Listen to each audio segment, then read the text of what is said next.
Shalom Aleichem, good day of Shabbos. We are continuing Hachsek's learning of the Pele Yoetz, day number 179. In the chapter of Dibur, we just began yesterday speaking about those words which are mutter, which are permitted to speak about, not necessarily mitzvah, but he's talking about how we can convert even the mundane into mitzvahs. V'gam ze adibur shemaske l'shem shemayim. When you mention Shem Shemayim, Hashem's name, Iu Gufei Dibur Shal Mitzvah, the words themselves become a mitzvah,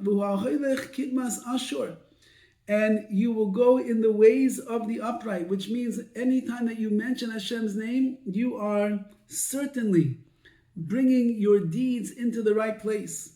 Before every action that you do, mention the Rabbi Shalom. Before anything that you say, whether it's a mitzvah or whether reshus, whether it's something that's permissible. Mitzvahs require kavanah, intention. The mitzvahs that you're going to do require mentioning Hashem's name even more than when you're doing something that's a devar reshus, that's a permissibility. The Mekubalim, the mystics, the Kabbalists write the following. We're going to get back to an idea that we spoke about previously called klipos, which is like that shell, that barrier that is surrounding a person, surrounding a mitzvah, surrounding the kedusha, the impurity. Shaklipa kol chetza lidavek b'chol ma'isa isha Yisrael. What are the klipos for? They want to cling to all of the actions of a Jew. But when you mention Hashem's name, it separates the klipa from your action, from your speech, and has nothing with which to hold on to. So, as we're going to see, the Shem Shemayim, when you mention the Mirz Hashem, Be'ez Hashem, Baruch Hashem, and the like, you are pushing away the klipos, these negative barriers that are going to be there. And therefore, when it comes to something that's a mitzvah or a kedusha, something that is holy, and especially those mitzvahs which have some kind of a yetzer hara that's attached. For example, there's a pleasure that your body is going to get. It's a mitzvah, as we'll see. But your body's going to get pleasure as well. So now the yetzer hara is getting involved in it already. Going Einik Shabbos, for example, Einik Shabbos, the pleasures and the delights of all the food that you're going to eat on Shabbos, the Simchas Yom Tov and the Simcha of Yom Tov, meat and wine and the like. You know the famous story of Yisrael Salanter was once eating by the house of a very wealthy man, and the table was laid with so much delicious, tasty food. There was like 10 courses.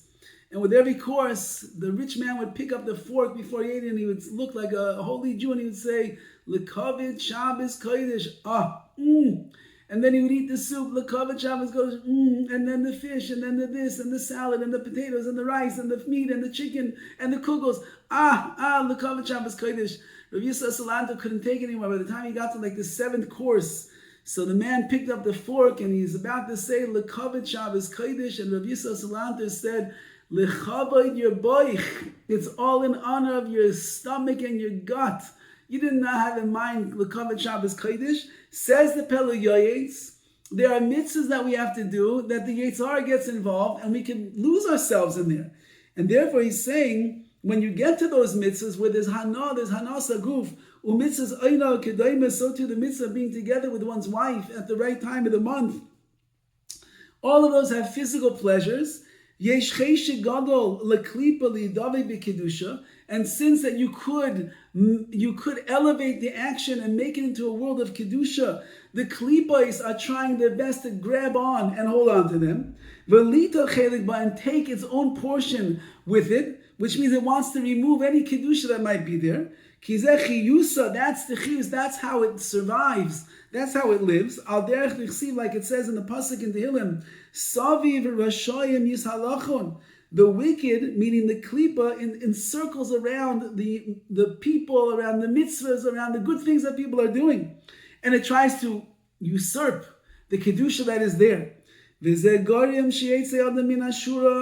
And it will cause, once the klippas get in there and now you're disconnected from the real purity of the mitzvah, it will cause a person to go to veer from the straight path. They'll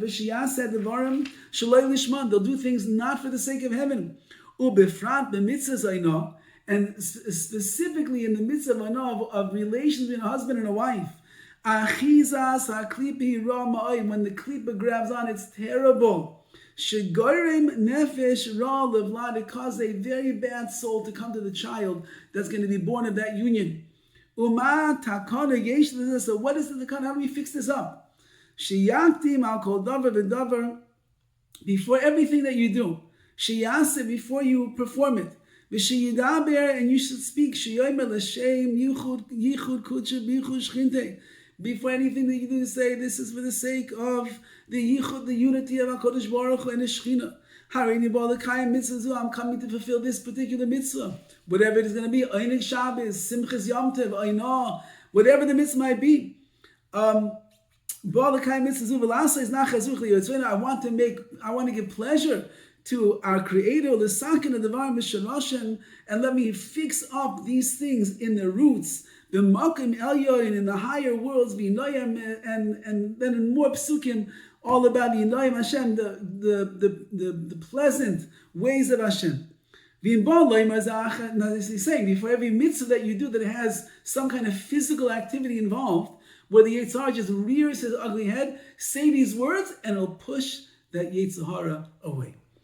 If you wake up and you want to say these words after you slept, before you said the blessings on the Torah, which you're not allowed to say psukim before you say the blessings on the Torah, so then you should alter things a bit and say like this: your pleasantness should be upon us, Hashem.